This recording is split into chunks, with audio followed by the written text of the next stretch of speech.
This is WWE superstar Drew McIntyre, and you're listening to the WWE Podcast. The champ is the one that everybody wants, me. Becky Lynch is going to WrestleMania. Claymore! Austin 316 says I just whipped your ass. This is my iron.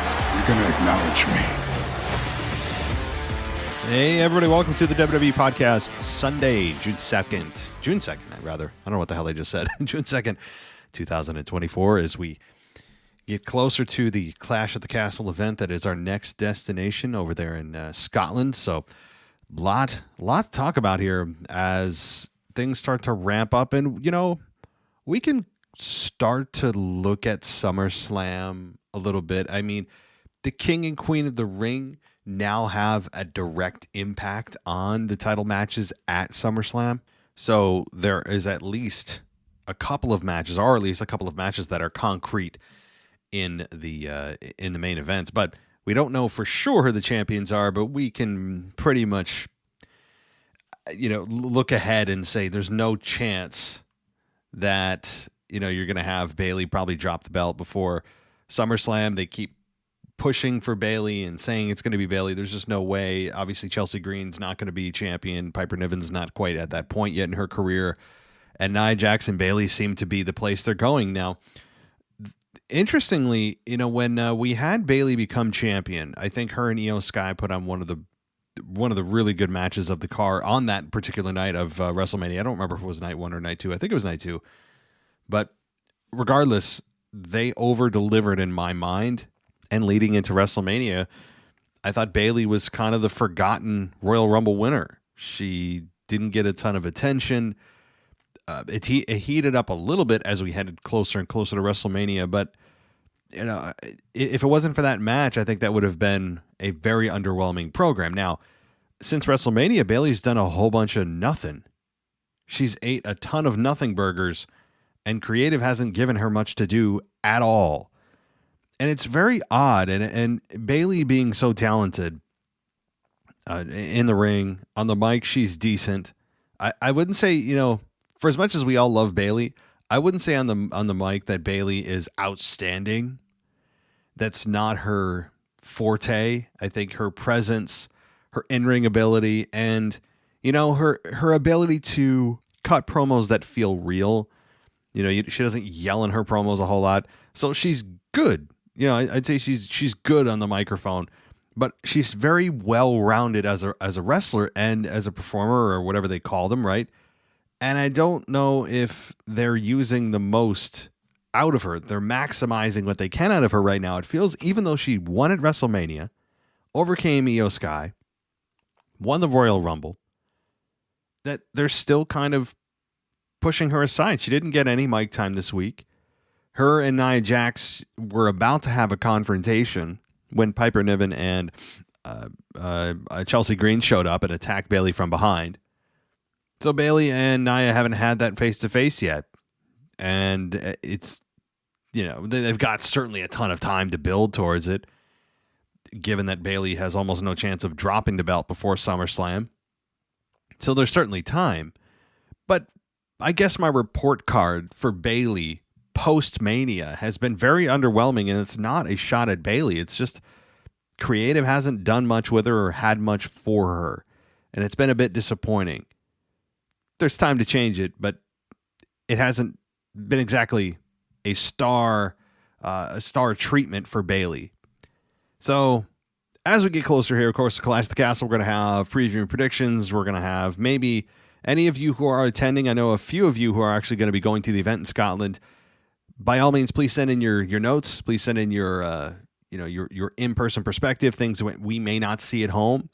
Very valuable information. I do appreciate anybody who goes there. And anytime you have live events, if anybody wants to send in live notes, please, I would appreciate it. You know, I'm sure listeners would be interested to hear, for those of us that aren't at the show, what the in-person experience is like, because it doesn't always mirror what we see at home. So speaking of which, obviously SmackDown this past week rolled through my hometown of Albany, New York, and the crowd was fine. It was exactly it was your Albany crowd, which is not a good or bad thing. It just is about what it is, right? It's loud when it needs to be and quiet when when crowds are usually quiet. So not under or overwhelming. It's just your typical wrestling crowd. I think that's kind of what Albany has been. We just kind of fit right in the middle there. And I think I can say that pretty objectively, even though I'm from here. I don't have any kind of bias that we're the best crowd ever. We're not. I think we're just kind of there, and we do our job and we go home. I don't think we're overwhelming or underwhelming, as I said. But so anyway, I did not go to the event. I hope all of you that did had a good time. I know several of you that went, seemed as if you had a good time. I got some feedback. If you went to the event in Albany at the MVP Arena, let me know. I'm interested to hear what you thought about the event. Post watching the event, I have to say, I'm not sad I didn't go because there were no overwhelming things. In fact, there was a lot of next week stuff. Once again, Albany fell in the in-between. That happened when, after the Survivor Series War Games match, when Randy Orton and CM Punk returned, we happened to hit it on the schedule where we didn't get, and this is post Survivor Series, Punk or Orton. Neither big return appeared in Albany. This is before the brand split took effect. I think it was 2 weeks after the Survivor Series. We didn't get either. And we fell the in-between. And once again, we fell in between. They seem to come here every 6 months. November and May seem to be the place that we're landing on their schedule. So perhaps in November, we'll get a Raw here in Albany for those of you that care about such things. But I'm not sad I didn't go. There were some fun moments, right? I mean, you got AJ Styles and his brilliance, his Mark Henry moment, as a lot of people are comparing it to, with the salmon suit, the infamous Mark Henry moment that AJ Styles, I don't know if we'll look at this as the teal moment of AJ Styles, I'm not sure, but it was well done. And that would have been fun to see, and having him attack Cody Rhodes was pretty much the biggest moment of the night. Of course, you had the Bloodline, or at least Solo Sikoa's version of the Bloodline. But an interesting, almost as equally interesting was the Paul Heyman segment with AJ Styles. Paul Heyman with Kevin Owens. And we're going to talk about that in just a minute. But I want to thank everybody for joining us here on the WWE Podcast. We're here almost every single day. We just dropped an After Dark exclusive show for those of you on the SmackDown tier and above. If you're on the NXT Plus, and I know there's many of you, NXT Plus gets the After Dark show every other week. If you're SmackDown and above, you get it every week. Or you can go to the Patreon side of things, and you can get in the door for $1 a month, but it doesn't include that exclusive show. But also, Apple Podcast does provide you with that the After Dark show every single week if you want to go on the Apple Podcast and hit subscribe. All right. Well, coming off SmackDown again, I really, really thought that the interaction between Kevin Owens and Paul Heyman was lengthy, but I think it did a lot. It spoke a lot to Paul Heyman's concerns about the takeover of the Bloodline's responsibilities by Solo Sikoa, who continues to feel like a true mafia boss. All those losses he had over the last several months have kind of been washed away. And that's how quickly things can change, and the perception of wrestlers can change in such a short time. And I think that's what's happening with Solo. He's feeling like a true boss. And the "We Want Roman" chants continue. Albany chanted it. Many others have as well, consistently. And Paul Heyman, who is, obviously always got an agenda, has been very vocal about saying that he wants Roman back too. And nobody wants Roman back more than I do, because he's conflicted. He's taking orders from a guy that's not Roman Reigns, and he's been the wise man for Roman. And it's just the anticipation for Roman's return is building so nicely. And it's been, I think almost 2 months since Roman Reigns dropped the belt to Cody Rhodes. And we are now, it feels like Roman's been gone for 6 months, not 6 weeks, doesn't it? Crazy. It's crazy how quickly we can miss somebody when we wanted nothing more than for them to drop the belt. And now they drop the belt and we're like, oh, wait, come back. It's human nature, guys. We're all faulty humans. But no, I think that Roman Reigns is automatically a babyface without saying a word. You can picture him coming back probably shortly after Clash at the Castle towards Money in the Bank. Maybe the latest right after Money in the Bank, leading into SummerSlam, he'll come back. But I think the July timeframe, maybe the end of this month, but more likely in about a month, we're going to be talking about Roman Reigns' return. It could be at Money in the Bank. It could be at the very earliest. It could be at Clash at the Castle. I very much doubt that, though. But I think that's the perfect time frame. You could have him return at SummerSlam, but why not get the most out of him and have a match at SummerSlam? Why have Roman just appear there? So that's kind of what I'm eyeing, is about a month, and he'll be back or being announced to be coming back. And he's automatically going to be maybe the biggest babyface in the company, rivaling Cody Rhodes. I think that could be a discussion, and people are ready to cheer Roman. It's been how many years now since 2020, SummerSlam of 2020, 4 years for all intents and purposes that he has been a heel. One of the greatest runs in the history of the company. Great match after great match. Yes, predictable outcome. Yes, repetitive outcomes. Yes, a lot of the same finishes to matches have been repeated over and over and over. But the result remains the same. Big match after big match. Roman almost never had a bad performance. Almost never, if ever. I can't even think of one. In the Tribal Chief era, I don't even know. But we're ready. It's time. And it's been 4 years of the fans getting to hate Roman. The conflicted era of the big dog and the back and forth chants that ultimately leaned, a rejection, an outright rejection of the big dog character that generally didn't work. That was just pushed by Vince McMahon insufferably. That the fans eventually did win because they turned him heel, and look what happened. Right? So they officially turned him heel in 2020. And now, after dropping the belt 4 years later, we are ready to re-embrace him. Now, what I would hope that they do upon Roman's return is that they don't decide to change his character again, or go back to the big dog, or do any of the things that Vince did with the big dog character. Like everything that he did, just throw it out the window.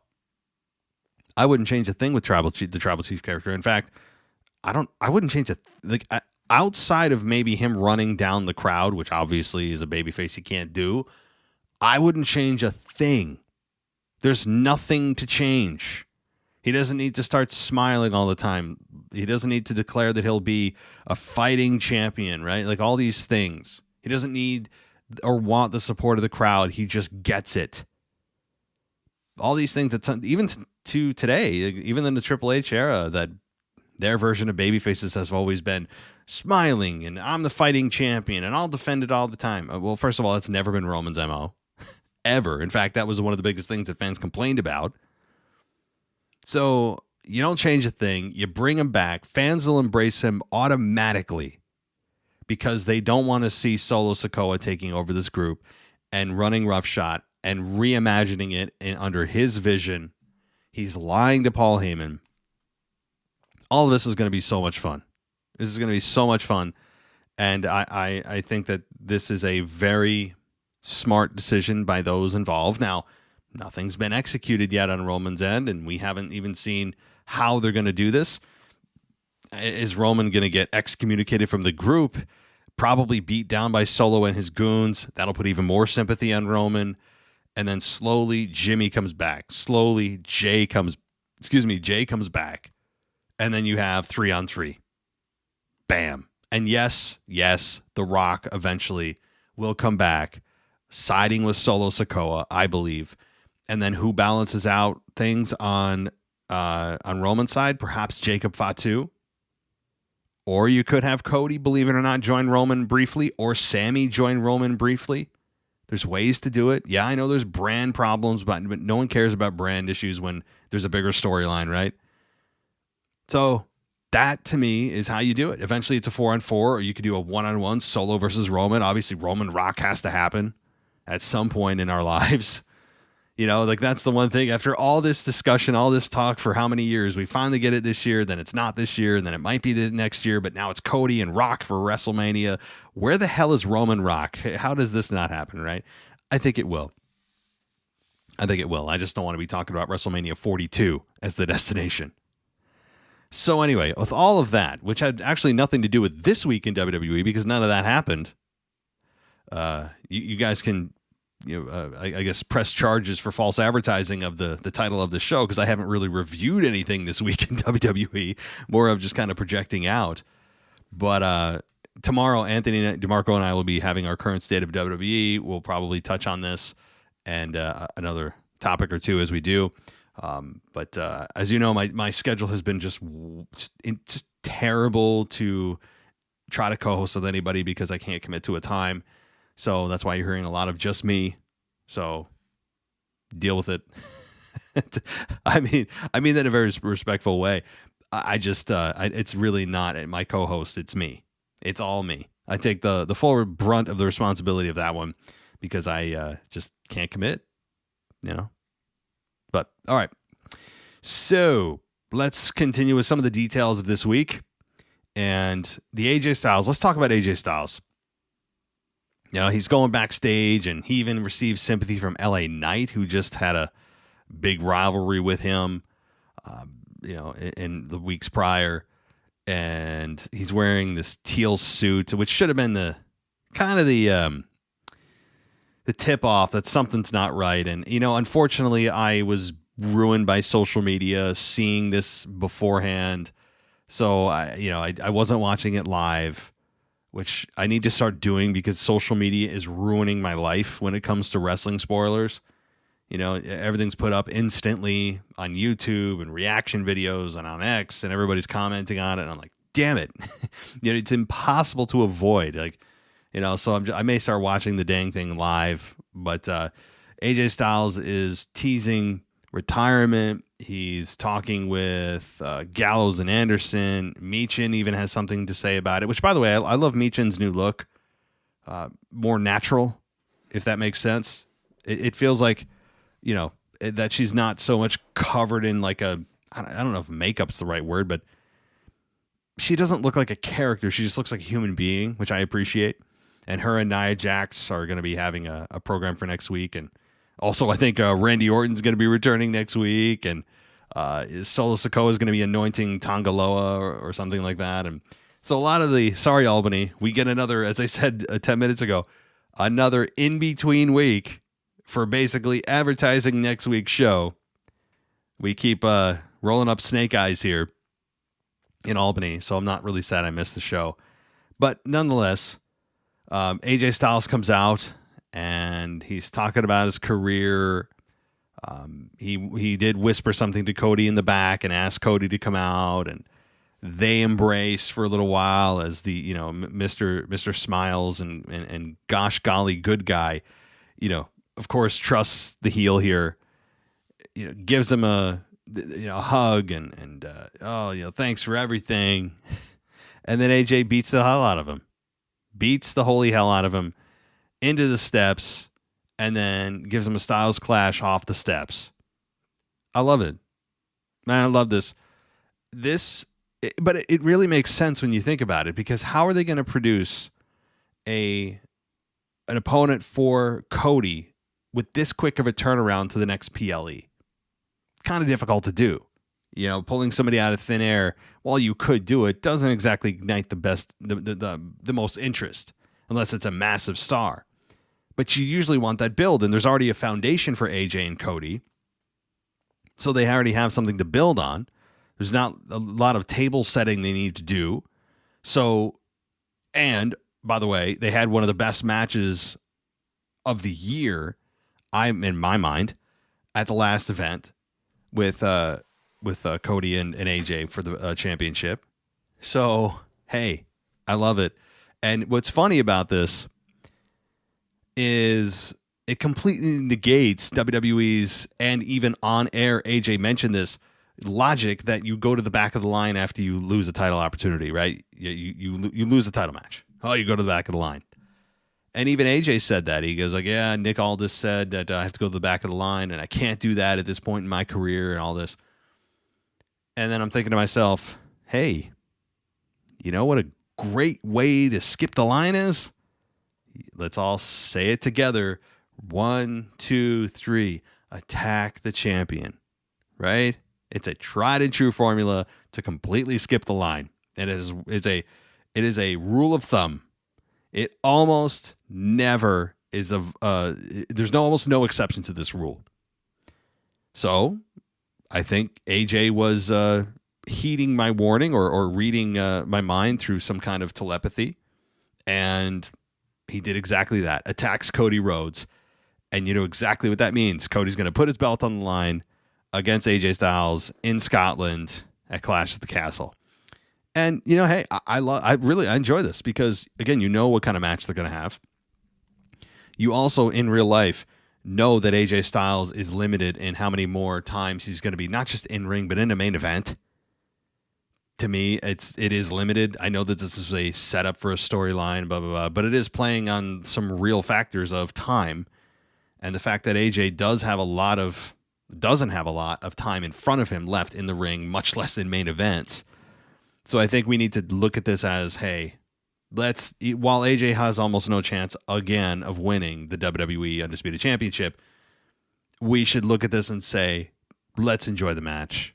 There'll be some fun moments. Maybe they'll give us a moment or two to believe it. As I say, when we know the outcome, that's almost a lock it away, throw away the key. And there's a lot of those post-WrestleMania because WrestleMania decisions stick in place for quite a while, as they should. You look at this and just say, give me a good match. Give me a compelling storyline. Even though we know the ending is almost no chance of the champion dropping the belt, just give us moments that we can maybe believe. And that's all you can ask for. And that's not a complaint. That's just how it should be. And if I was in charge of the company, that's what you want to do. You don't want to make WrestleMania decisions. You don't want to go back on them just a month or two later. You really got to stick with it, which is really why SummerSlam is the first time for major championships. I know the women's tag titles changed hands. We don't really count those yet as actual legitimate championships until WWE tells me they are. That major singles championships change hands. Usually the first time it is in jeopardy is at SummerSlam. So I think that's the first time we can look at it. So AJ Styles, Cody Rhodes, Part 2, Clash at the Castle. Yes, it's not confirmed, but it's confirmed. So I'm looking forward to it. Nia Jax, as I said, had her coronation or whatever, and she's playing more like the evil queen that I despise as a transformation for everyone winning this, but she didn't adopt a British accent. On top of it, her character before she won this was already kind of like that. Like, she didn't do a 180 or do something drastic to change her character to fit the fact that she's now a faux queen. It was already the way she was kind of acting anyway, and now she just uses that to build on. And so I don't, while you think I'm going to complain about it, I'm not, because this fit her and who she was anyway. And I think Queen Nia it's a nice name. It fits her well. Her winning Queen of the Ring made total sense. Her facing Bayley at SummerSlam makes total sense. And you know what? I'll say it here first. I think Nia Jax should beat Bayley at SummerSlam. I know that Bayley hasn't even got a chance to breathe with that belt yet. But if this is the version of Bayley that they're going to put forward, and a very uninteresting Bayley, and again, not a slight on her, it's just they're not giving her time. You almost forget that she has the belt until you see her. You know I'm right. And so I think Nia, who's never been champion, by the way, they can't say that about a lot of the women. She's never been a women's champion. That would be a fun run with Nia Jax. And you know what? Over the last 6 months, she has been one of the most improved characters in the entire company. Has overachieved to a level I didn't think that she could. So I've been proven wrong on Nia Jax. And so I think her winning at SummerSlam, with how much they're putting into SummerSlam now, the perception of changing the minds of fans of what SummerSlam is, especially as we move forward. We all know that they're not only stadium shows now. King of the Ring now has an impact on the main events of SummerSlam. And in 2026, in just 2 years, they're making it 2 nights. So it's essentially the WrestleMania of the summer. So there are big things that happen now at SummerSlam. It's going to be a bigger event than even normal as we move forward. So I think Nia Jax here, to come back full circle, is probably the favorite to win that match against Bayley. And we'll see how that happens and how the storyline builds. Again, early call. We have a couple months, but that's how I feel right now. All right. But by the way, AJ Styles, wonderful performance. Again, I know it's compared to Mark Henry, but it fairly is. It is a fair comparison, I think, to the Mark Henry promo that came out of nowhere. But the problem with the Mark Henry promo is it really led nowhere. I know he ended up getting an opportunity at John Cena at that time, but Mark Henry, that should have been like a launching point for him to just get consistent main events, and it wasn't supposed to be that successful, I don't think, or be one of the highlights of his career, and it ended up being the highlight of his career, one of. But Mark Henry, and I almost never talk about him on the show. I think he was sorely underutilized in the company. I know he had the Hall of Pain. He had some matches against Taker. But the problem with Mark Henry, that the way that they portrayed him is, you looked at him and said, yeah, big guy. He is a monster. Legitimate strongman. But here's the problem. You know they're never going to really put the belt on him and tell him, hey, go have a great run for 6 months. You know, it feels like they never got to that point with Mark Henry. And yes, he did have a championship run. He had one World Heavyweight Championship run. If you don't remember it, back in 2011, I had to look it up because I wasn't sure of the year. I thought it was actually earlier than this. But in 2011 at Night of Champions in Buffalo, New York, he defeated Randy Orton one-on-one. But to my point, he lost it 3 months later against The Big Show in Baltimore, Maryland at a TLC event in 2011. So he held it for a whole hot 3 months. And so I don't know how I'm talking about Mark Henry here, but it's a comparison to AJ that we saw this week on SmackDown. So, all right. Now, before I go on, speaking of This Week in WWE, guys, there is something weird on WWE's website. Something weird. And if you go to their website, now by the time you listen to this, and you go to the website, it may be gone. But there is something relating, you'd imagine, to Uncle Howdy or the Wyatt Six group, something related to all those QR codes, everything that we've been seeing, all the weird glitches on the screen. And on WWE.com, there's a title that just says hello. And then there's a scrambled kind of black and white distorted picture. It kind of looks like Uncle Howdy, but it also kind of looks like Rey Mysterio in a way. So it could be either. I think it's Uncle Howdy, but I'm not going to give you a story time here, but there is a lot of stuff you can dissect in what this says. I will say, I'll give you a quick excerpt from what is on WWE's website regarding this. And it says, let's see, I accepted my calling. Again, this is like halfway down. Only when I was able to set others free. We followed the words of the red, and now we see. I offer you one last chance at redemption. It doesn't have to be this way. The cave can no longer exist. We are going to burn it to the ground. A massacre is coming. 168/197. I will say there's probably people who have already decoded this or taken time to break down every sentence and look at whatever hidden codes are in here. I have not. I'm sure there's an easy solution to this. Maybe my IQ isn't high enough. I'm not sure.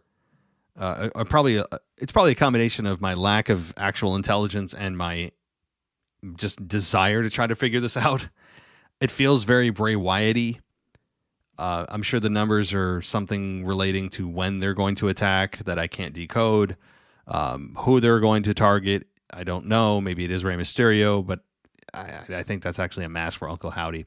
So we're getting closer to this Wyatt 6 or whatever this group is going to be called, or with Bo Dallas as the head, I would imagine, of something Wyatt related. It does look like they're going to be a babyface group, I would think, because the anticipation continues to build. But Triple H has loved himself some heel factions, so I wouldn't bank on it that they're going to be a babyface group. But it's just such Bray Wyatt stuff. Like, like what is this? Like, listen to this nonsense, right? I accepted my calling. I was able to set people free. We followed the words of the red, and now we see. I mean, it's like an evil Dr. Seuss wrapped in a puzzle. You know what I mean?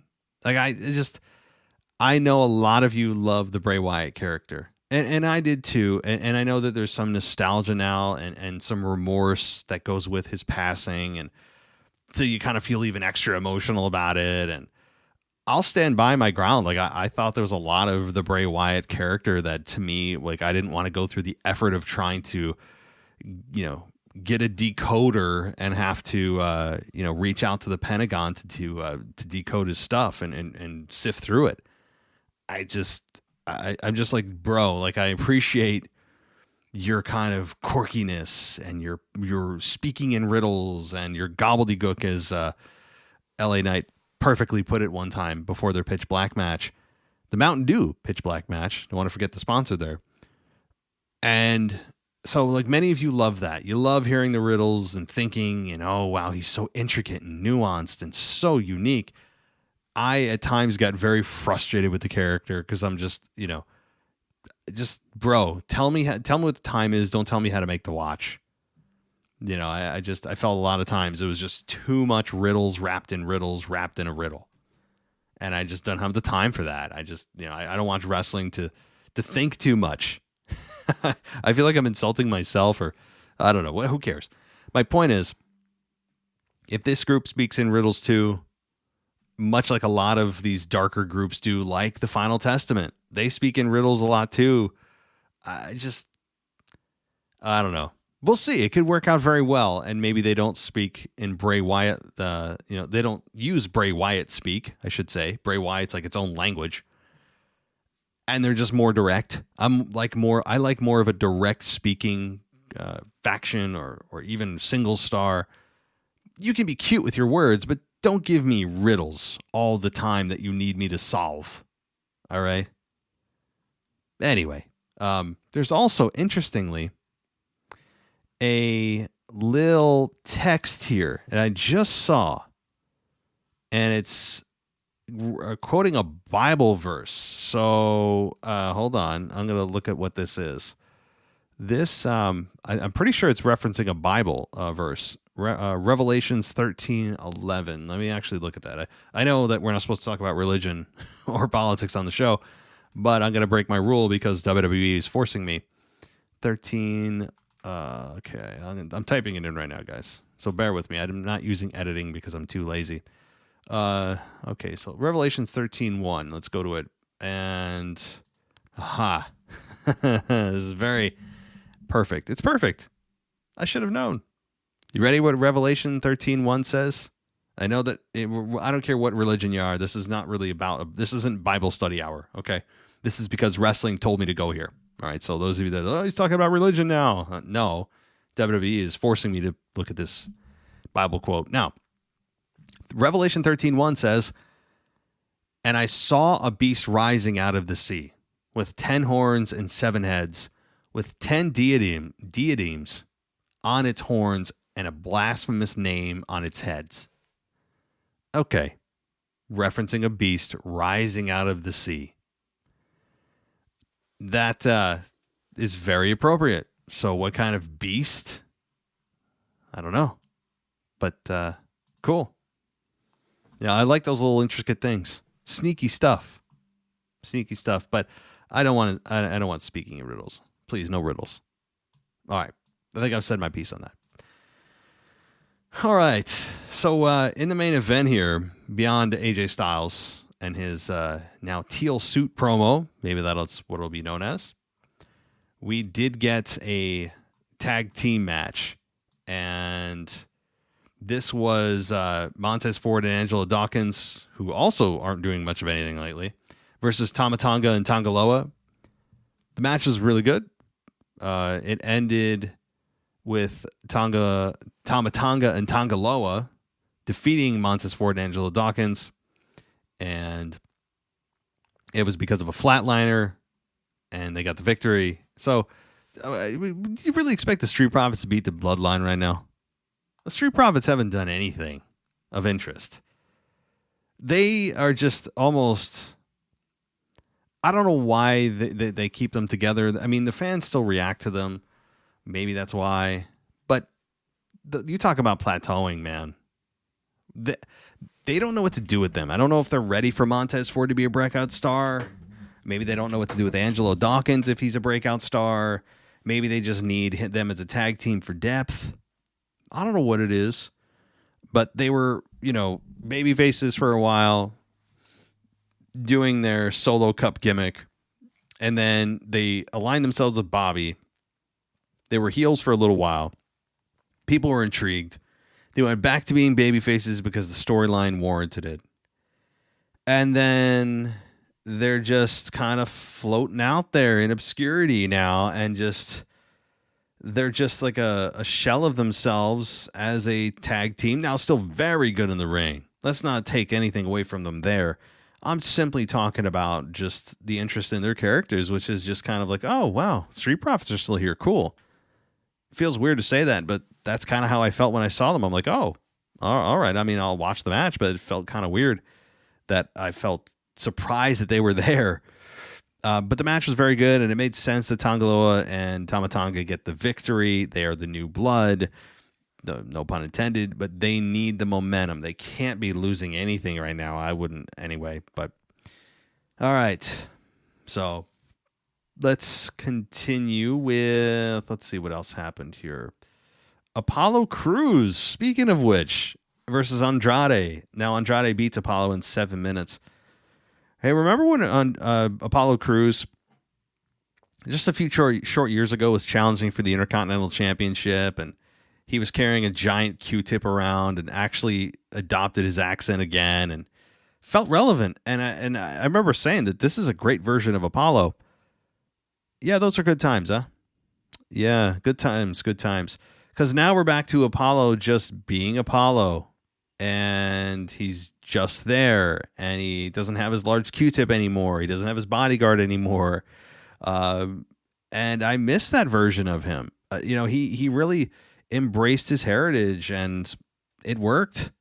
It worked on air. It worked in the ring. He was on to something. And after that WrestleMania a few years ago, I remember going, oh, well, that's it. And so hopefully they find something with Apollo here. And now at least he's on the screen, giving him 7 minutes against Andrade. The match quality obviously is not the question. It's not the problem. He did lose convincingly, though.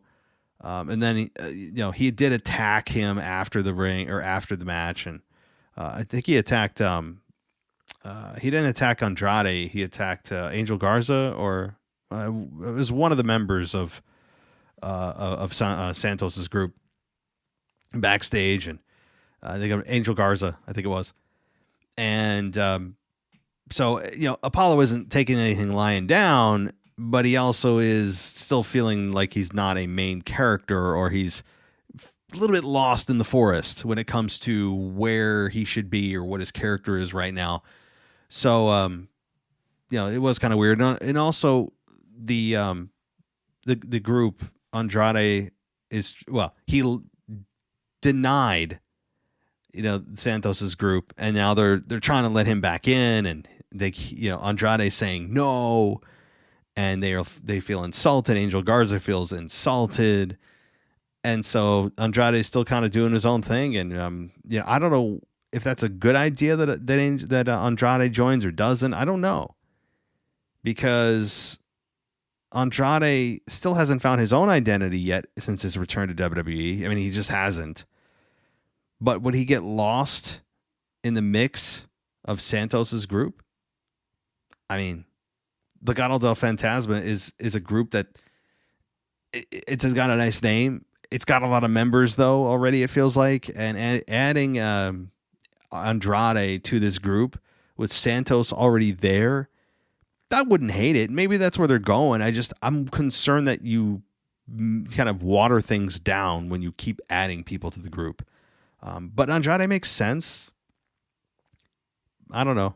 I don't know. I honestly don't have the answer to that, but it looks like they'll probably eventually have Andrade join Legado del Fantasma. They'll wear him down. He'll see the dark side again and go back that way. All right. Let's quickly run over to the Raw side of things, as I have here in the title about Liv Morgan and Becky Lynch. And, they had their steel cage match and the kiss saw around the world. And how does that work out next week on Raw? And, does Dom kiss Liv? Probably. I would imagine Dom now returns the favor and kisses Liv. And that's going to obviously build towards a Rhea Ripley return, which what is Rhea going to do? Oh my God. And so that's fun. That's fun. And you look at the storylines and it's like, wow, Rhea and Roman Reigns probably returning around the same time, leaving as some of the hottest heels, coming back as some of the hottest baby faces. It's always just kind of fun to look at those comparisons. But Becky Lynch, more importantly, no chance she was going to win this match, but more of just, when are we going to see her again? Becky Lynch is gone for the foreseeable future. And I mentioned this on my show on Monday, I think it was, or Tuesday for my Raw review, that I think Becky Lynch needs an extended, and it does seem like she's taken it, leave from WWE. And when I say extended, I'm looking at like 6 months. I don't want her in AEW personally. I think that her taking 6 months and then coming back to the WWE makes total sense. You know why it makes total sense? Not even for really the character perspective or the money perspective or even the wrestling perspective. Here's why it makes the most sense for Becky or Rebecca Quinn. She's not your average girl, but she has a family. Duh. I don't need to tell her that. And Seth Rollins isn't going anywhere. He's staying in WWE. So that means if you have a daughter who's really young and you guys travel and you have a tour bus and I guess I think they have probably a sitter that watches her kids when they're working, or they can bring them into the arena or whatever their arrangement is. You have a kid. I would imagine that that's priority in their lives. And Becky Lynch, given that she's done everything there is to do, is probably more worried about, hey, we should keep our family together. And, we've got our travel schedule down and all that kind of thing. And so if I'm coming back, it's got to be to wherever my husband is in WWE. I mean, it's just their family life work balance thing. That, I think, in Becky's mind probably takes priority, even though the temptation of AEW is there. And sure, she could work with, the narcissistic, Mercedes. Sure, she could. And yeah, it'd be a cool moment. It would get AEW a pop for a hot minute. But let's be real. WWE is Becky Lynch and Becky Lynch is WWE. And for her work-life balance, most importantly, I think it makes the most sense. Why would she want to go on the road for AEW, not really spend as much time with her daughter as she can? And hey, she's her own person. She could do what she wants, but it just doesn't make sense from a actual life standpoint that she would leave WWE. But we'll see. But the match itself with Becky and Liv was fine. Liv continues to really settle into her own character. I love what she's doing. I think that she is also one of the most improved characters in WWE in the last 5 to 6 months. Or not even that. For her, the last 2 months since Rhea got injured, which is the best thing that ever happened to Liv Morgan. Gunther also, was coronated, and Randy chant broke out and all that kind of stuff. Let's see. Priest came out and confronted Gunther, and so that was a fun experience. McIntyre then came out. They had a little bit of a skirmish, if you will. And, it gave you title possibilities for the next premium live events, when you look at it, because you have Gunther challenging for the world championship at SummerSlam. And you also have the Drew McIntyre and Damian Priest matchup at Clash at the Castle for the world title, which I think everyone's looking at for Drew to win that. Braun Strowman versus JD McDonough, with Braun Strowman beating JD. Dragunov versus Ricochet. And 10 minutes, Dragunov beats Ricochet, but it was to a no contest because Braun Breaker continues to Goldberg everyone. Did I just use Goldberg as a verb? I guess I did. Let's see. We got AOP versus Julius Creed and Brutus Creed, the Creed brothers.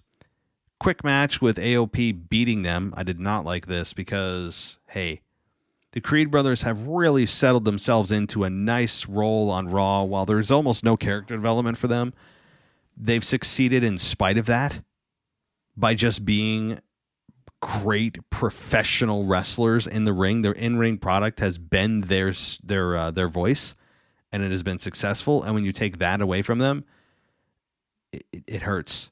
So I didn't like how quickly they were defeated, I guess, is my biggest problem. And also, what is this going to do for AOP? Do you really have plans for AOP? Do you? I don't know. It doesn't seem like it. Okay, Valkyria versus Kairi Sane. And Lyra beats Kairi in 3 minutes and 45 seconds. And let's see. Rey Mysterio versus Carlito, with Rey beating Carlito. And then after the match, Rey attacked Balor at ringside. And then Dragon Lee went up. But Damien came out and hit Rey from behind. And then Priest also entered the ring and hit Lee with a Razor's Edge. And let's see here. Priest continues to look strong. We got Bronson Reed versus Otis. Bronson Reed beats Otis in 3 minutes and 45 seconds. And we got the Gable continuing to humiliate Otis, specifically Otis, and also insult Tozawa and Maxine Dupree. He threatened to spank with a belt Otis, who apparently has no respect for himself, and was about to take it. That was a little weird. I did not like that, but Sami Zayn had to be the savior for Otis as a grown man about to be whipped on national television, worldwide television. I mean, how little respect do you have for yourself that you have to wait for someone to come out and save you from voluntarily allowing someone to do that to you on television? So that was a little weird, but I understand the premise. I get it, but it was just like, bro, Otis, I mean, that's not even, that's I'm losing respect for you. You go too far, All right, let's see. Liv Morgan and Becky Lynch in the steel cage match, as I said, was the big moment. But the bigger moment was, as I said, Liv and Dom kissing. So that should be a fun follow-up this coming week on Raw. Very compelling television right now with that side of things. And, hey, what can you more can you ask for this time of year? I mean, if you are a wrestling fan and watching it now, and you are watching every single week, you're a true wrestling fan, because after Mania, you know how many people drop off and bail? A lot. So this is the time that if you're a fan still watching, you're a fan. Look at the ratings. There's no doubt that this is a slow period for the company, but they continue to crank out good matches.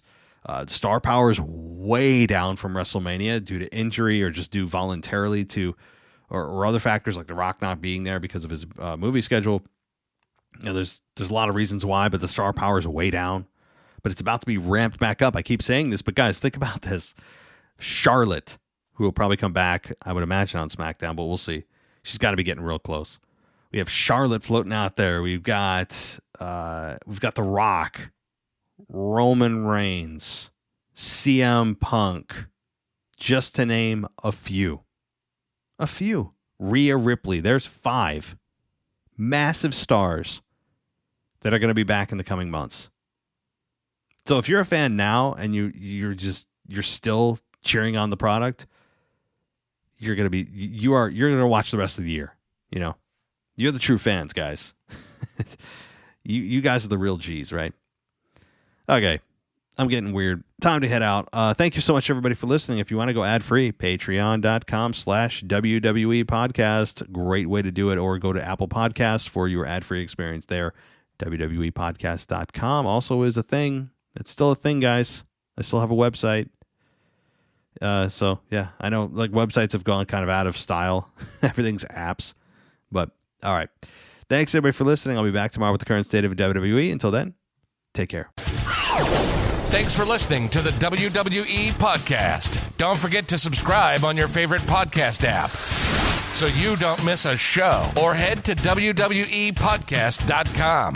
And for all of these shows ad-free, head over to patreon.com/WWE Podcast. Until then, we'll see you next time.